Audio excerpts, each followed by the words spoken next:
మార్కెట్లోకి కొత్త సాధ్వి ఎంటర్ అయింది. మీ ఇంట్లో ఉండే నూనె వాసన చూసి సమస్యలను పరిష్కరిస్తానంటోంది. కుటుంబ సమస్యలనే కాదు, దుష్ట శక్తుల్ని సైతం నాశనం చేస్తానని అభయం ఇస్తోంది.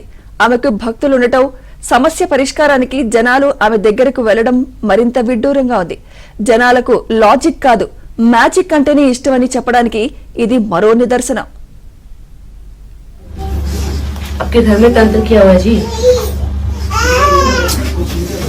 किसी ने कुछ किया हुआ है आपके घर में, जिससे सारे आपके काम बंद हैं, आपका कुछ भी सही नहीं है। आप जो पूजा कर रहे हैं वो भी नहीं लग रही आपकी, ठीक है? यही है जिस काम में हाथ डाल रहे हैं वो अगर 1% चल रहा है तो 10 कदम पीछे हो जा रहे हैं आप, ठीक है? आपके घर में तंत्र किया हुआ है जी?